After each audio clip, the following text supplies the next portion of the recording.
The rest of the story. He was in big trouble. The owing money kind of trouble.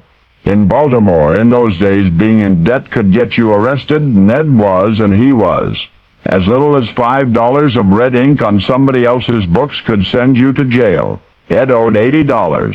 And so it was with a hard prison sentence, cold staring him in the face, that Ed did the one thing he had dreaded more than anything else in the world. He wrote a letter to his father.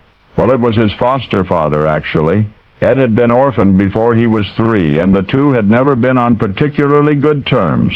Over the years, their rift widened to the point of incommunication, but Paul, as Ed called him, was well off.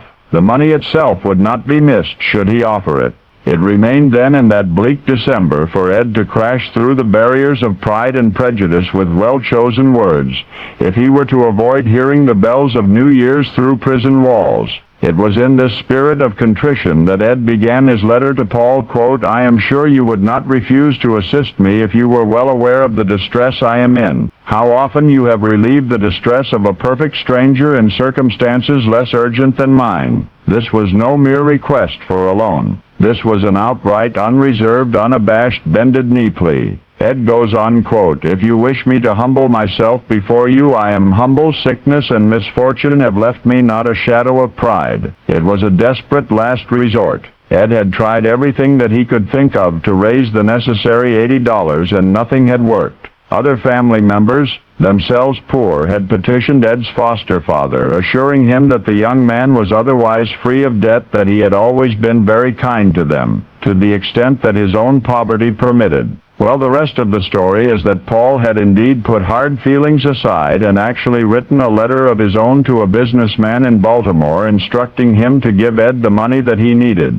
and $20 additional to keep him out of further difficulties. But you know what? For some reason nobody recalls Paul forgot to mail the letter. No, Ed did not go to jail. It seems a distant cousin, learning of his predicament, raised the cash just in time. But here's the thing that I was leading up to. Ed could have avoided trouble altogether if he could have paid off that 2-year-old $80 debt the moment it came due with $100 prize money from a short story contest sponsored by the Philadelphia Saturday Courier. If he could have won that $100 first prize money, he would have had no problem. And Ed knew about the contest, and he did enter the contest. As a matter of fact, he was so eager to try to earn the money that he entered 5 stories in that contest. All 5 stories lost. The cash prize history records went instead to a Mrs. Della Bacon for a solitary entry called Love's Martyr. Authoress Della Bacon was never heard from again. But the young man who might have bailed himself out of trouble with a good enough story, but who just couldn't write to save his life, became America's master storyteller, Edgar Allan Poe, and now you know the rest of the story.